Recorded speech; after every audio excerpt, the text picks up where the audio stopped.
Okay. Great. So welcome, Chinyere. All right. Thank you, Larry. Thank you for the introduction, and good morning, everyone. I must really say I'm really glad to be here with you. So, but before I commence my presentation, I would just like to give a little bit of my little introduction about myself. So, I am an African Black woman born and raised in Nigeria. So, I moved to Winnipeg in 2017, following it and acceptance into the PhD program. And since coming here, I have been supporting people living with HIV through a number of volunteer opportunities at Nine Cycles. So I would say, aside doing all of these, I would like to let you know I'm also a mother of 4 kids, and I recently also had a baby, and he is 4 months old.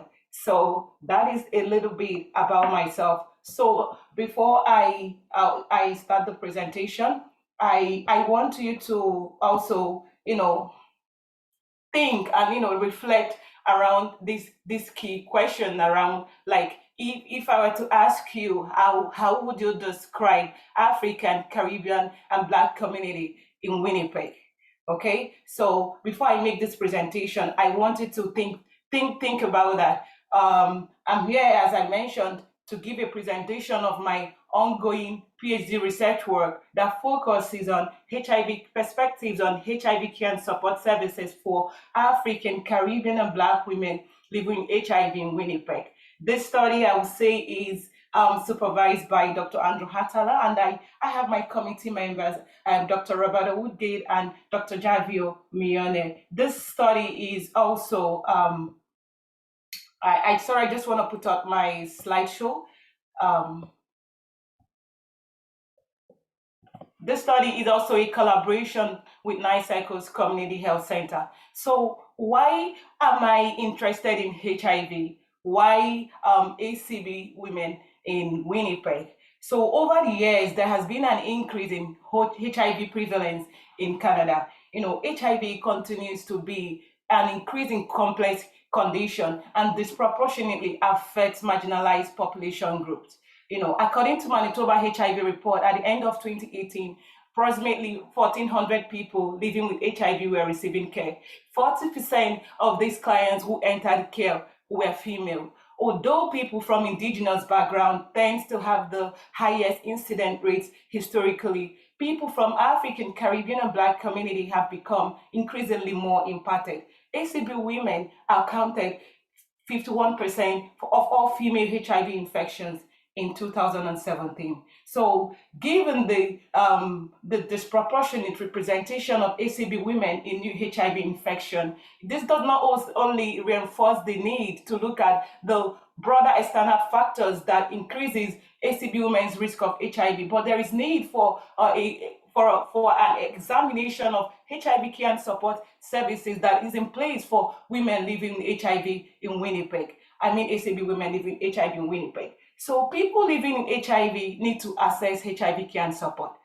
So what does HIV care and support mean? According to UNAIDS, HIV care and support refers to key anti-non-retroviral therapy clinical services, the treatment of HIV-related infections, and non-clinical services that, in combination with antiretroviral therapy, contributes towards reduction of ill health and HIV-related mortalities among people living with HIV. In other words, HIV care and support, considers comprehensive needs of people living HIV, as you can see from this diagram, like socioeconomic needs, human rights and legal support, medical, nursing care, psychosocial support, nutrition support. So that means HIV care and support goes beyond, medications and the formal healthcare system and considers comprehensive needs of people living HIV. And HIV care and support is also important just to facilitate access to treatment for persons diagnosed with HIV, to prevent infecting other people with HIV, to enhance prevention and management of HIV, as well as to enhance coping with challenges with people living HIV. But from a literature review, research specifically focusing on HIV care and support services for African, Caribbean, and Black women in Winnipeg is lacking, and I would say is literally non-existent. There has been research in Canada, but most of those researches are focused in large cities like in Ontario, in Quebec, and in BC. However, despite research in this area, researchers have failed to examine experiences of HIV care and support in the context of historical, social, and structural factors related to the vulnerable position of ACB women with HIV in Winnipeg. So this study addresses this knowledge gap because it aims to better understand and critically interpret HIV care and support program for ACB women living with HIV in Winnipeg. Specifically, I aim to explore from perspectives of both African, Caribbean, and Black women living HIV, as well as service providers, knowledge, attitudes, feelings, interpersonal experiences related to HIV care and support services, as well as use and its perception of the services. So, in other words, this project builds knowledge on experiences of HIV care and support by ACB women as racial minorities. I also hope to be able to develop theories relating to, the process of obtaining HIV care, what programs and community resources exist, and met need and preferences for HIV care services by ACB women living with HIV, as well as areas of good practice. And finally, I hope to be able to develop recommendations for future improvement and learning based on healthcare support for ACB women living with HIV.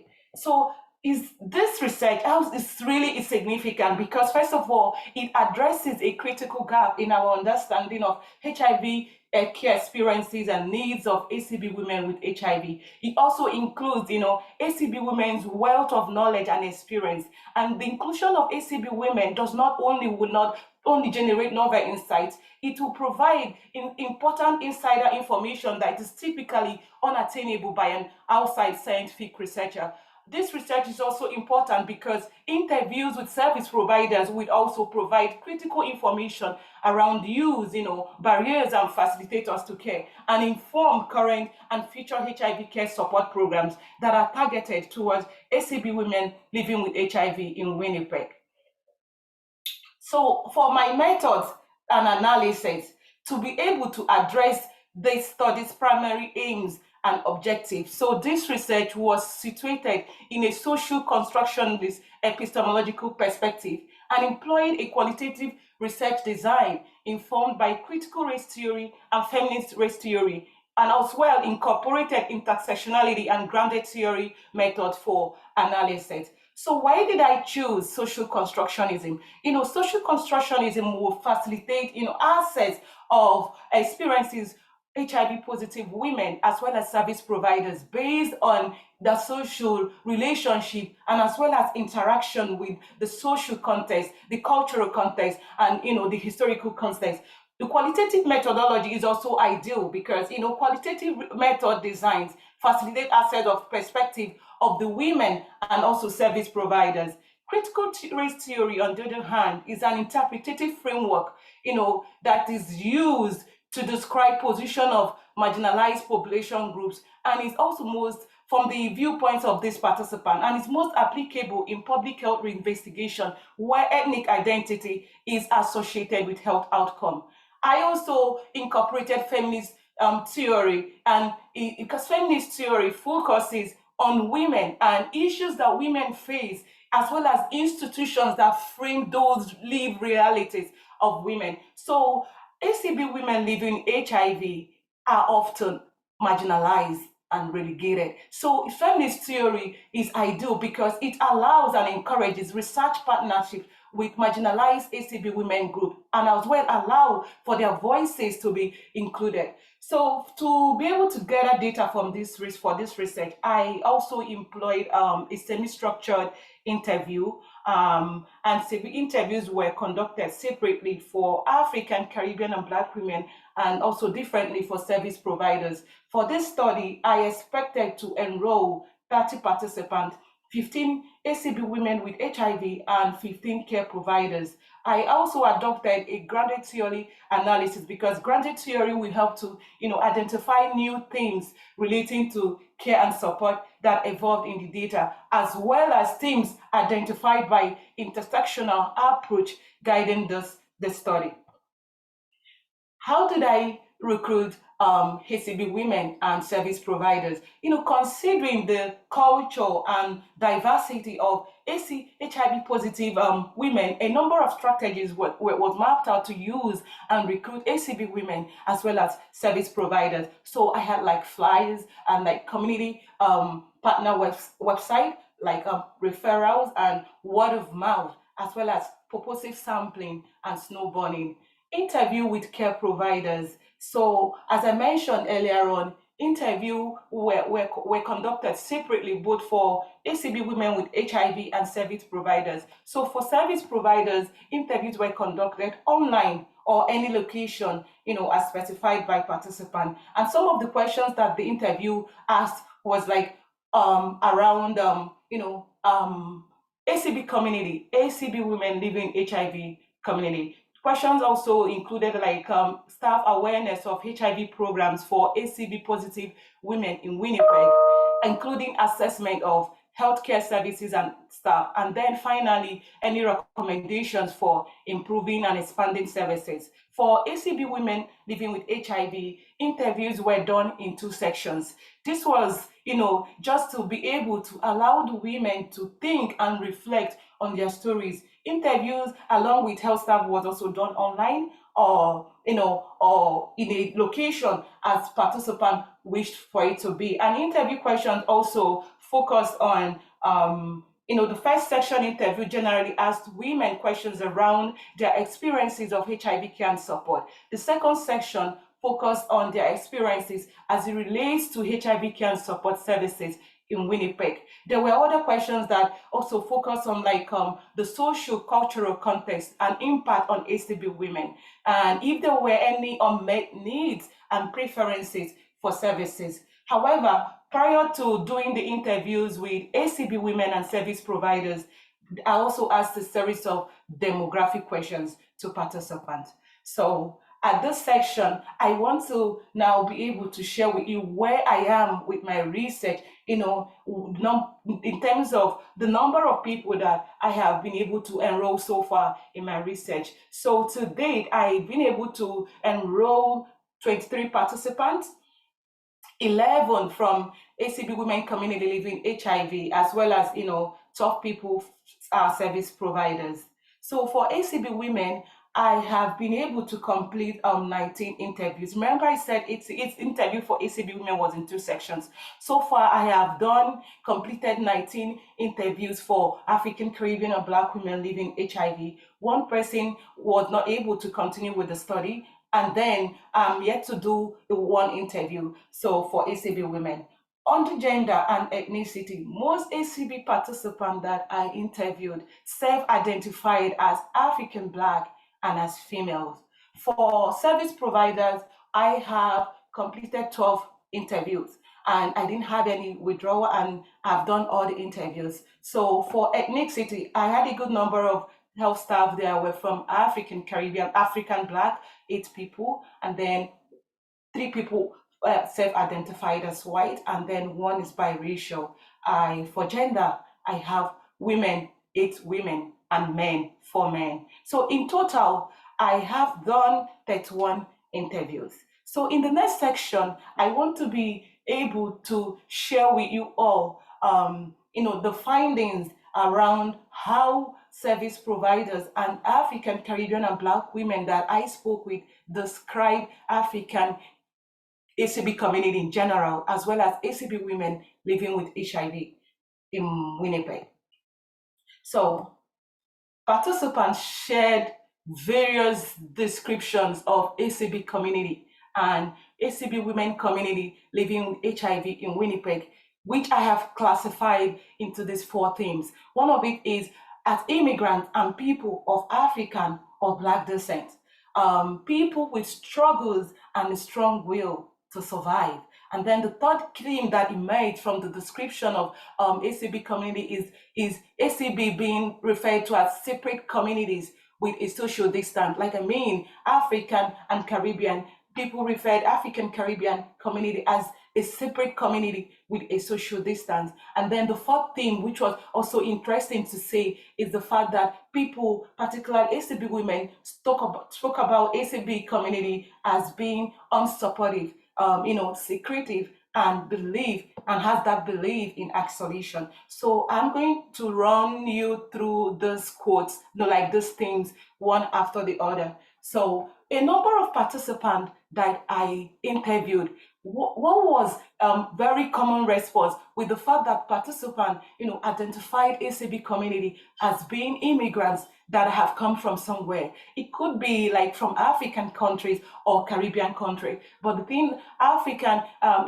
Caribbean and Black community was majorly referred to as immigrant and people of Black or African descent, as this health guide described. I would describe the African, Caribbean, and Black women as people who actually have full or partial ancestry from Africa. So they are from Africa and could be through immigration and being born here by African parents. Other participants also, aside being immigrants, some felt like ICB people in Winnipeg have stayed a number of years, even up to the 10th generation. So for these healthcare staff, she felt for some of them also, they are new arrivals. They come some months ago or some years ago. So the years of stay differs from person to person. Another interesting, quote from another health staff is the fact that aside being immigrants, he felt like African, Caribbean, and Black community in general, for him, they are not just immigrants, they are people who are Black. That is what it means for him. So another interesting theme, that emerged in the way participants and service providers and ACB women describe ACB community is the fact that ACB means people with struggles and a strong will to survive. I will share four quotes from participants who, felt like African Caribbean community are people that have a lot of struggle. But then there is that will, there is that determination, there is that ambition and the resilience to move on regardless of what it is that they're going through. So as this participant mentioned, what it means is we came from somewhere. We all came here looking for better lives. What I see is really people coming here trying to survive or live, working hard, some working two jobs, some working tough jobs, like some are educated but can't get a job in the area of education, but others have completed education here and got a job. So what I see is a community of strong people with good willing to live and have a normal life like anybody else. So another, this is from an African Caribbean Black woman living with HIV who also, made connection to the fact that most ACB people are immigrants. But then she said majority are also born here. They are citizens here. And the truth is, for those that are born here, they still face some form of difficulties, especially because of their color, irrespective of the language or accent. Even if their way of speaking sounds like Canadian, I still feel that look of, okay, this color. However, for me, I have noticed that Africans, Black people generally are strong people, and whatever they set their minds to do, I'm not going to use we set our mind to do, we go for it. We don't stop at anything until we have attained whatever is our goal or what our mindset set on achieving. This quote is from an African woman living with HIV. Even with HIV is not going to stop them or stop Africans or ACB community from achieving those set goals they had in mind before, or those needs that they have set out to do. This is also another quote from a health staff that supports people living with HIV. And he says that community has some cultural features of living. It is a community, but first of all, that disease has a lot of stigma from where they come from. Aside being HIV positive, now referring to African, Caribbean, and Black women living with HIV, they are just alive with a life that has a lot of layers of stigma. there is integration problem, there is social inclusion problem, there is racial problem, problem of race and minorities, employment, and on that, when we add the gender problem of HIV. However, the thing you will notice with clients, they keep striving to build their lives for the life of their future generation. There is also another quote from an African woman living with HIV who, to her, ACB means on underlooked community, meaning that they don't have enough resources to be successful. And she continues to say, yes, we are very underlooked community because regarding opportunities, even if you are a Canadian citizen, you're like a second class citizen. You don't get the opportunity as easily. You don't get any information. You're almost like you are kept in a dark. And if you are an HIV person, especially if you have a family that do not know your situation, if you don't have anybody to talk to, there is not enough information and resources, unless only a doctor's office will tell you to take your medication. A new person is very confused when they first come in. This is from my experience. I was very confused of where to go, whom to talk to. I don't also think there is any group of HIV, women HIV group that could actually check on each other and be there supporting each other. I don't think there is one. And being HIV, when I think of it from my own experience, it's abuse, honestly. I had an incident of not getting accepted to a job because you have to disclose your HIV status. There are certain jobs that you're not allowed to have. I don't know why. It's heartbreaking. When I also hear Black community in Winnipeg, what I hear is like people who are being attacked by racism. We are the minority. I feel like every Black person in Winnipeg has experienced racism at one point, including me.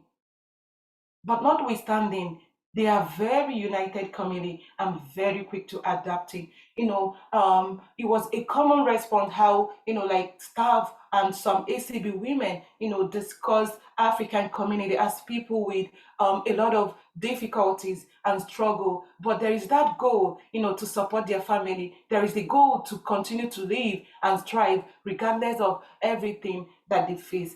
Another interesting thing that emerged in the way that service providers and ACB women with HIV describe African Caribbean community in general is the fact there are separate communities with a social distance. For a number of people that are interviewed, it was, they felt like combining African and Caribbean communities together as one community didn't make sense.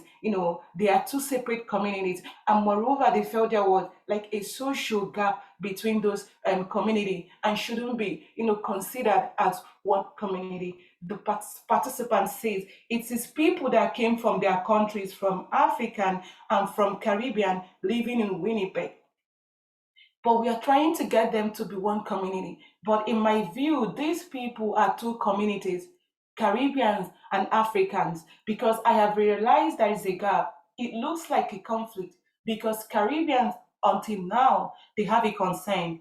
They said that African people sold them to America. As a sociologist and counselor, I feel like this is a real concern for me. I want to just say that we call ACB a community, African Caribbean community, but instead should be saying African Caribbean communities because for me there is a gap.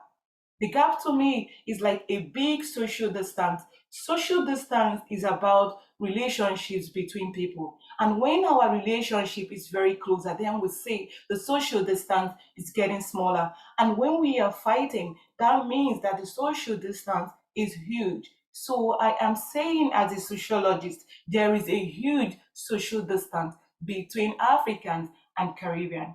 So there was also another quote from another health staff who also felt that ACB community as a name didn't make sense to him. He didn't connect with it because as the other staff mentioned, they do not have that much of a connection in Manitoba. So he mentioned, you know what, African Caribbean community Putting them together, it makes no sense to me because they don't have that much of a connection in Manitoba. They have two different history of heritage, like their experiences are so different from one another. I understand that both communities have African roots, but if you take that the Caribbean community has been in North America for centuries, but in Manitoba, the African immigration is really recent. So when you put African Caribbean together again, it's kind of confusing to me. Even though I am personally connected to both communities, and so sharing my experience, like when I'm hanging out with Caribbeans, I don't see any African with them almost all the time. I am like the only African.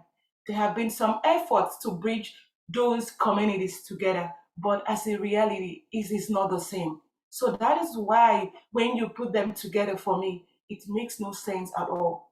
I am going to put it straight. I can't find a better way to address it. It's kind of racist just assuming that Africans and Caribbeans are the same. Like weird. We have the same roots, but our history is different. It was interesting to see or hear the participant, the way they, conceptualize African Caribbean community and African community with HIV as two separate communities. And it didn't like kind of make sense bringing those two communities together as one community. So another theme that also came or emerged in the way participants, service providers, and ACB women with HIV describe ACB community is unsupportive, secretive, and believe in isolation.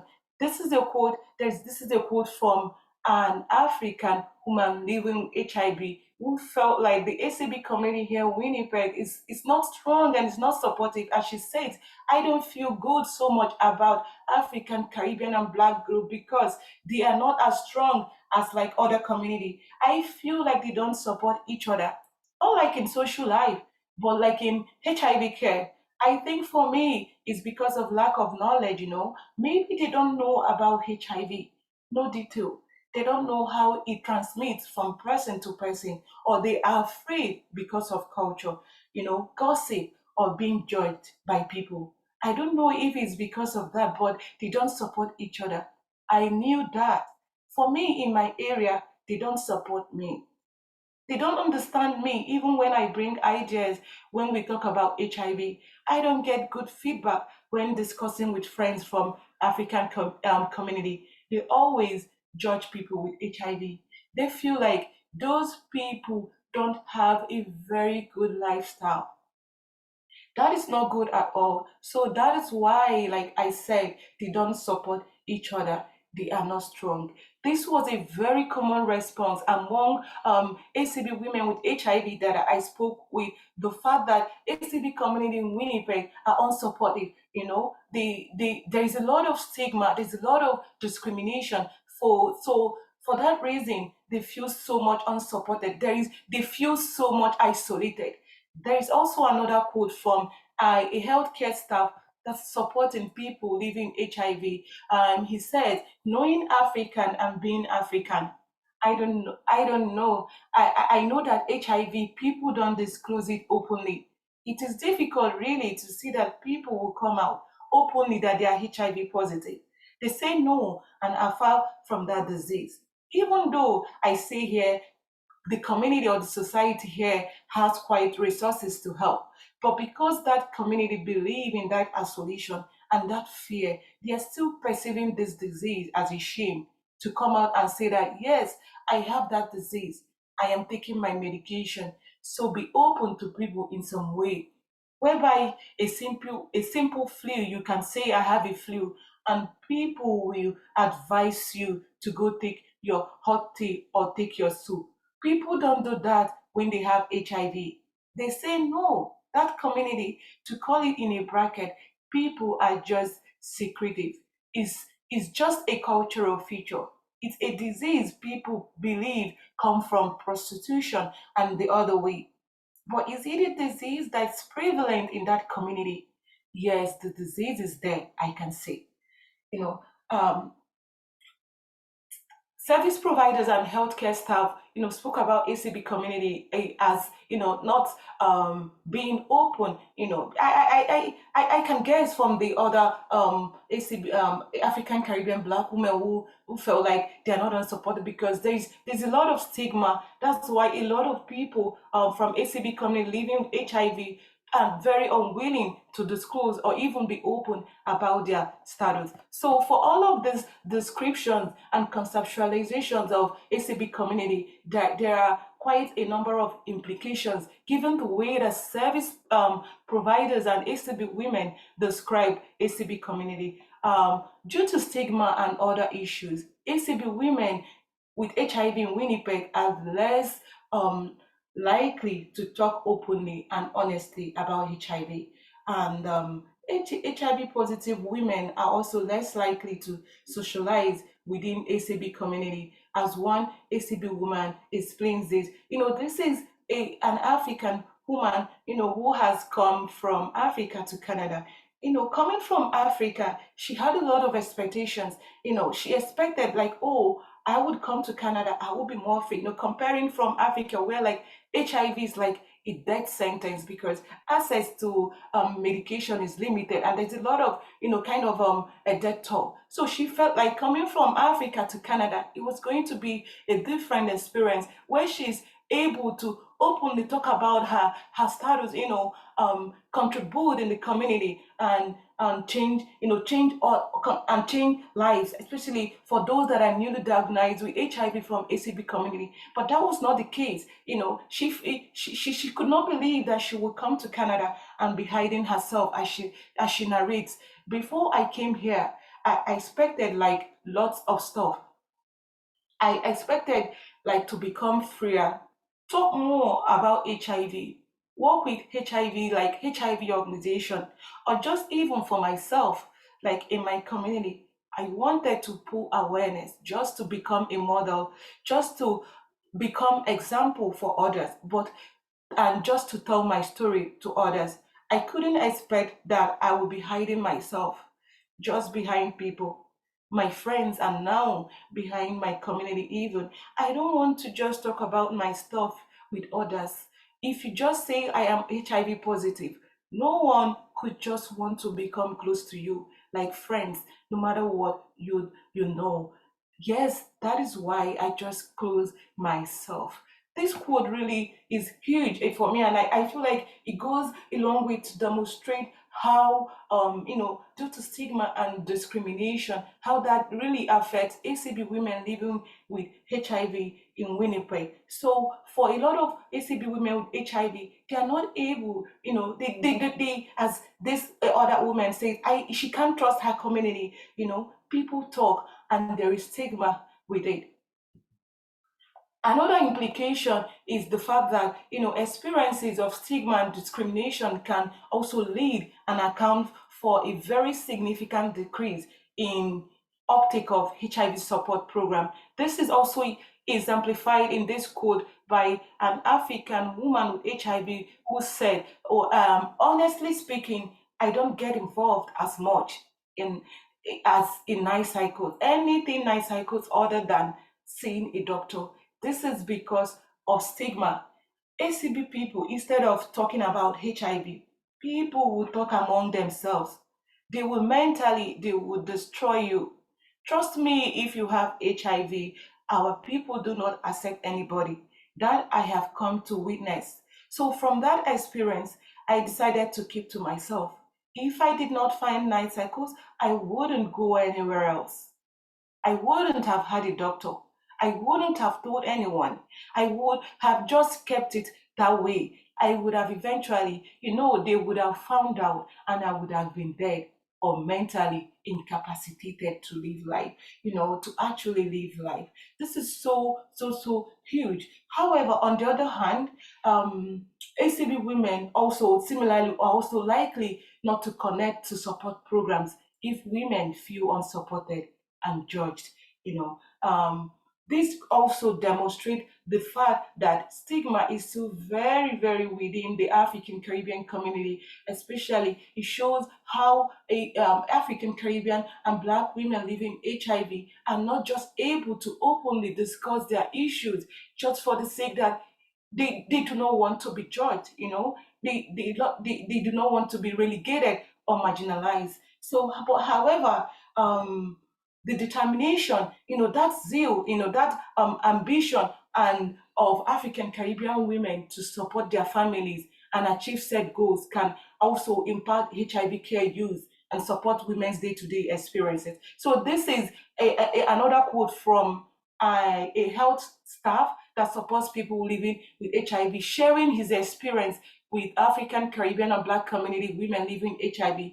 Because of that goal to support their families, because of that need, because a lot of African, Caribbean, and Black people that have come from somewhere to Winnipeg, they have goals. For even a lot of women that are interviewed, something that stood out in the way ACB women narrated their experience is the fact that they are not just living for themselves, they are living for their families. So just to be able to be there for my family, they need to access care. They will use care. They will take up treatment and adhere to treatment because they don't want to get down with sickness and they're not able to support their family. They kind of wonder, oh, if they are going through all of this now, how can it be if they were to be no more? What will become of their family and their kids? So for that reason, they use care. So this is a quote from a health staff that supports ACB women living with HIV, and he says these are people who immigrate not just because they are sick, they have other goals. They come from Canada with a goal to better their lives and the lives of their families and their children. And the thing is that HIV is not going to stop them. In terms of outreach work support, 99% of people I know who immigrate from Africa, they will use it. They will use the resources that they need once they land in Manitoba, and then they will definitely adhere to treatment. And to be honest with you, they don't kid with treatment. So my experience with the African community is very successful. For the great majority of them, within 6 months, they become undetectable and they live healthy, productive lives. Another ACB woman, beyond assessing care, she describes how she doesn't, take to mind that she's living with HIV. So she said, irrespective of my status as an HIV person, I never let that get to me. I don't carry it on my head, neither do I carry it on my attitude. Instead, I carry myself with so much aura that you can't help but notice me. So these are some of the implications given the way that participants describe ACB community and ACB women community living with HIV in Winnipeg. And for a recommendation, a good number of participants suggested the need for continuous education, that continuous awareness and enlightenment around HIV in order to be able to educate not only the ACB community and the larger community, so that in a way it could go a long way in addressing stigma within ACB community and the world at large. Thank you. This is where I'll end my presentation for today. I don't know if anyone has any question. Thank you so much, Chinyere. That was an excellent presentation, and what passion you have. You're an excellent presenter as well. I'm going to ask if anyone has any questions now to put them into, raise your hand or put them in the chat. And I will start opening up so that people can speak as well.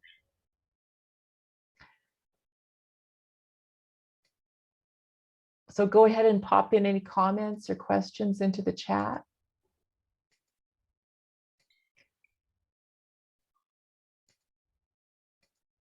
I wanted to ask something. I don't know if there were any surprises from the presentation that I gave.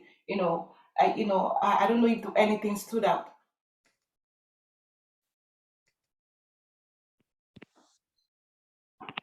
And I've allowed everyone to speak now. So if anyone would like to comment? Oh, I've got hands up here from Deb. Go ahead, Deb. Hi, everyone. Thank you so much, Chinyere, for such a great and detailed presentation. I really commend your hard work. It takes a lot of effort to put that, that great presentation for everyone to, be part of. You talked so much about stigma around HIV among women in the African community. I know that this stigma would have caused you a lot of challenges in terms of recruitment. Can you expatiate more on some of the bottlenecks or the constraints that you have in recruitment of your participants? Because I know that will be an issue for you. Yeah. All right. Thank you, Debbie, for your question. I would say it was very challenging for me to be even enroll participants, because I reached out just in order to be able to enroll particularly ACB women. I connected with a number of African community groups, but in all of the emails and, I reached out to WRHA, I reached out to so many health organizations that you can think of. But in all of that, I was not able to even get a one person that, reached out to say I wanted to take part.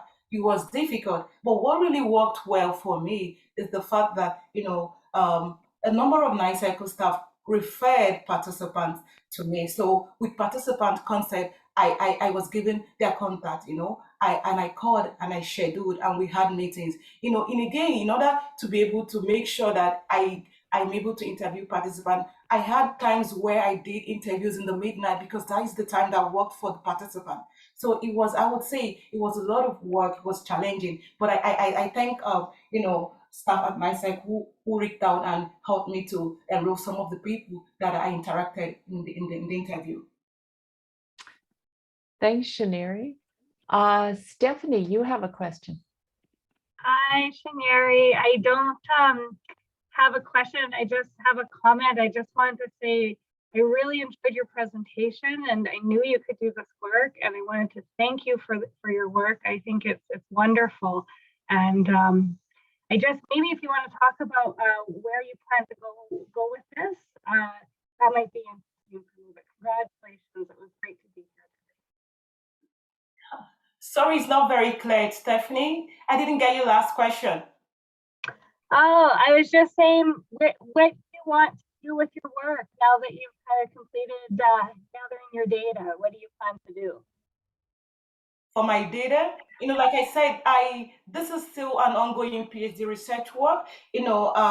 I am very much still, enrolling and interviewing with participants. But at the end of my study, I hope to be able to build and develop a lot of recommendation based on what participant has shared, and then connect with a number of public health organizations, just in a way to be able to disseminate my findings and see what happens from there on. Thanks, Chinyere. Thank you. I think one thing, while others are coming up with questions, I think one of the things that was quite interesting to me, Chinyere, was this whole notion that was coming out about that so often we combine the communities, the ACB community, and what was coming out was, well, that's probably not a great idea. I don't know if you want to comment a bit more on that. Yeah, participants didn't feel they felt it should be separate communities, given that they do not have, that much of a connection, and then based on the history of heritage of the two communities. Yeah. Anyone else have any comments, questions? So much good information there. Thank you. Okay, well done, Chinyere. I must really say your presentation was a very enlightening one. It's a wonderful thing to know that somebody is truly worried about the ACB women enough to research about them.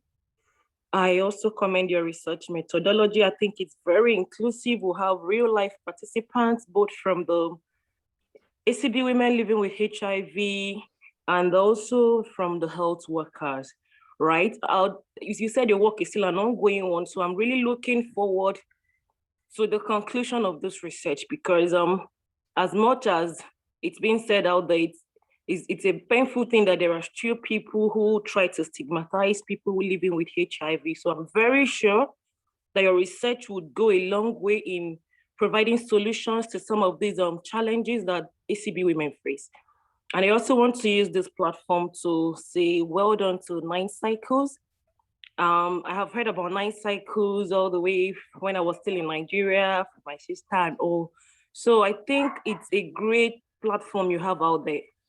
Well done for all you do. Thank you. Thank you. I have a question here from Joel. Thanks for the presentation. I noticed the seeming absence of focus on the long-term Black community in the study. Any insights on why this is so? Sorry, can you say that again? I didn't hear it. I didn't. Joel says, I noticed the seeming absence of focus on the long-term Black community in the study. Any insights on this? Just like I mentioned earlier on, this is the first of its kind, and then there is really no research out there around ACB community or ACB women living with HIV. So this is a first research in the direction of, building something for ACB women living with HIV. I hope to be able to inform, because I said in the recommendation, this research is going to inform, current and future interventions targeted towards ACB women living with HIV. This is still an ongoing research, and this is just an aspect of my work. I'm yet to, do a full analysis of my research. So there is that plan in mind. Is there any, were you finding that it was hard to recruit long-term Black community members, or did you have a strategy that way, Chinyere? Yeah, what do you mean by long time? Okay, you mean people that have lived in Manitoba longer than people that have lived here a short period of time. I think that's what Joel's getting at. Oh, okay. Yeah, I think for me, it was a number of people that I also interviewed were people who have actually lived there for a long time. For one participant, she's been living with HIV since 2001. So I had a mixture, not just people who have been living with HIV long term, there are also people who have just recently, been diagnosed with HIV. So it was just a combination of people who have had HIV long term and people who are newly diagnosed with HIV.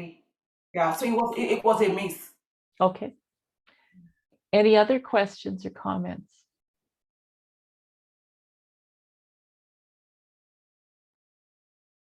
Well, I think we're all looking forward to having your presentation when you've got it all together. I mean, I think it's really exciting when someone does present in the middle of their work and we start getting a flavor of what we're hearing. So I think we'd love to have you back, Chinyere, when you're actually got all your research together and to do another presentation for us.